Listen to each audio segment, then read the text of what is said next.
అందరికీ నమస్కారం. నేను మీ షణ్ముఖ్. రీసెంట్గా తమిళనాడులో టీవీకే పార్టీ విజయం తర్వాత, అంటే ఎక్కువ స్థానాలు సంపాదించుకున్న తర్వాత, చాలామంది నందమూరి తారక రామారావు గారితో కంపారిజన్ చేస్తూ సోషల్ మీడియాలో విపరీతంగా కంపారిజన్ అనేది మొదలైపోయింది. మరి ఢిల్లీలో ఉన్నటువంటి జాతీయ మీడియా కానీ, రాష్ట్రంలో ఉన్నటువంటి వివిధ రాజకీయ పార్టీలు కానీ కంపారిజన్ అనేది చేస్తా, ఆర్టికల్స్ రాస్తా, పోస్టులు పెడతా ఈ విధమైనటువంటి పరిస్థితుల్లోకి వెళ్తూ ఉన్నారు. మరి ఒకసారి నందమూరి తారక రామారావు గారు పార్టీ ఉన్నటువంటి పరిస్థితులు ఏంటి, అనుకూలతలు ఏంటి, వ్యతిరేకతలు ఏంటి అని అంటే, ఆనాడు కేంద్రంలో ఉన్నటువంటి ఏకఛత్రాధిపత్యంగా వ్యవహరిస్తున్నటువంటి కాంగ్రెస్ పార్టీ భావజాలానికి వ్యతిరేకంగా తెలుగు జాతి ఆత్మ గౌరవం కోసం తెలుగువారిని హీనంగా చూసేటువంటి ఏదైతే కేంద్రంలో ఉన్నటువంటి పెద్దలు ఉన్నారో ఆనాడు వారి యొక్క అహంకారాన్ని అణిచివేసేదిగా తెలుగు వాళ్ళతో పెట్టుకుంటే ఏదైనా జరుగుతుంది, మా జోలికి వస్తే అన్నంత విధంగా ఆత్మ గౌరవం కోసం పుట్టినటువంటి పార్టీ తెలుగుదేశం పార్టీ. ఆనాటి పరిస్థితులు ఇవి. అప్పట్లో సోషల్ మీడియా లేదు, పిఆర్ కంటెంట్ లేదు, స్ట్రాటజిస్టు లేదు, పొలిటికల్ కన్సల్టెన్సీలు లేవు, మరి ఇంత సోషల్ మీడియా లేదు, ఇంత మీడియా కమ్యూనికేషన్ లేదు. అప్పట్లో పేపర్ పత్రికలు మాత్రమే ఉండేటివి. మరి ఎన్టీఆర్ గారు ఆనాడు దేశం మొత్తం కాంగ్రెస్ గాలి వీస్తున్నటువంటి సమయంలో, ఆనాడు ఎదురు వెళ్ళాలి అంటే భయపడేటువంటి పరిస్థితుల్లో నందమూరి తారక రామారావు గారు ఎదురుగా వెళ్ళడం జరిగింది.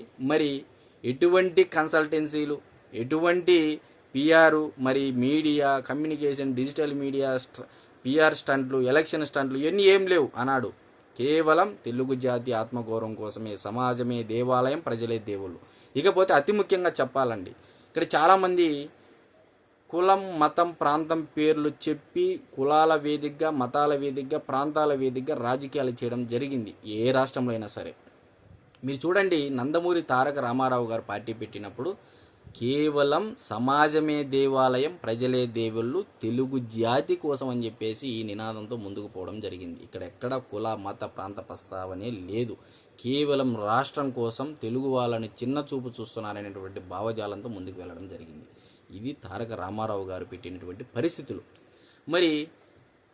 మరి విజయ్ గారికి ఉన్నటువంటి పరిస్థితులు ఈరోజు అన్నా డిఎంకే 75 ఏళ్ళు సుదీర్ఘ రాజకీయ ప్రస్థానం. ఆ పార్టీ పుట్టి 52 ఏళ్ళు అయింది అన్నా డిఎంకే పెట్టినటువంటి పార్టీ ప్రస్థానం. మరి ఇరు పార్టీలు పాతుకుపోయినటువంటి పరిస్థితి తమిళనాడులో. మరి విజయ్ గారు విజయదుందుబి మోగించినప్పటికీ నేను ఎక్కడ విమర్శించట్లేదు విజయ్ గారిని. విజయ్ గారి యొక్క కృషి, విజయ్ గారు పార్టీ పెట్టి ప్రజల మన్ననలు పొందినటువంటి దానికి అభినందనీయం, దాంట్లో డౌటే లేదు. కానీ నందమూరి తారక రామారావు గారితో కంపారిజన్ చేస్తూ ఉన్నారు. సో ఇందులో నేను స్టాటిస్టికల్ అనాలిసిస్తో మీ ముందుకు వచ్చేటువంటి ప్రయత్నం చేస్తూ ఉన్నా. మరి నందమూరి తారక రామారావు గారు ఆనాడు 294 స్థానాలకు గాను 201 స్థానాలు కైవసం చేసుకోవడం జరిగింది. 46.08% ఓట్లు ఆయనకు లభించడం జరిగింది. ఈయన కూడా సింగిల్గా పోటీ చేయడం జరిగింది. దేశమంతా కాంగ్రెస్ పార్టీ గెలిస్తే ఒక్క ఆంధ్రప్రదేశ్లో మటుకు నందమూరి తారక రామారావు గారి విజయదుందుబి ప్రభంజనం అనేది మనం అందరం చూసాం. మరి విజయ్ గారికి 34.92% ఓట్లు రావడం జరిగింది. మరి ఆయన దాదాపు 118 మ్యాజిక్ ఫిగర్ కూడా చేరుకోలేకపోయారు. ఎన్టీ రామారావు గారు క్లియర్ మ్యాండేట్ సాధించడం జరిగింది. మామూలుగా మ్యాజిక్ ఫిగర్ కంటే దాదాపు 53 స్థానాలు ఎక్కువగా తెచ్చుకోవడం జరిగింది. మరి విజయ్ గారు మ్యాజిక్ ఫిగర్ దాటుకోలేకపోయారు. ఇప్పుడు హంగు ప్రభుత్వం కూడా ఏర్పడింది. ఆనాడు పరిస్థితులు, ఇప్పుడు విజయ్ గారికి కపిల్ సాహు అనేటువంటి ఒక కన్సల్టెన్సీ, ఐపాక్ టీం నుంచి ఒక 12 మంది సభ్యులతో కూడినటువంటి టీము, మరి digital media communications, main stream media communications, PR team, మరి అదేవిధంగా సినిమా గ్లామరు, మరి ఈరోజు డిఎంకే, అన్నా డిఎంకేలని రెండు పార్టీల యొక్క అవినీతిని, పరిపాలన మనమందరం చూశామనేటువంటి భావన తమిళ ప్రజలలో ఏర్పడింది. సో ఈరోజు మీరు చూడండి, అన్నా డిఎంకేకి జయలలిత గారి యొక్క మరణం తర్వాత ఆ పార్టీ నాయకత్వం లేని పార్టీగా మిగిలిపోయింది. సో ఇప్పుడు నాయకత్వం లేనటువంటి పార్టీలో అన్నాడీఎంకే కొట్టుమిట్టాడుతూ ఉంది. మరి డిఎంకే అధికారంలోకి వచ్చిన తర్వాత అన్నాడీఎంకే అంటే లక్ష్యాలను అమ్మా క్యాంటీన్ కానీ ఇలాంటివి కొనసాగించినా సరే పబ్లిసిటీ స్టంటులు కానీ మిగిలిపోయాయి. మరి ఒక పొలిటికల్ వ్యాక్యూమ్ ఏర్పడింది. ఈరోజు మీ అందరికీ తెలిసినటువంటి విషయమే, తమిళనాడు రాష్ట్ర రాజకీయాలలో 5 సంవత్సరాలకు మించి ఏ రాజకీయ పార్టీని అంటే మరలా ఆ పార్టీని ఖచ్చితంగా గెలిపించరు అనేది కూడా మనం అందరం చూస్తూనే ఉన్నాం. అంటే వైకుంఠపాలి తమిళనాడు రాష్ట్ర రాజకీయాల్లో ఎక్కువగా ఉంటుంది.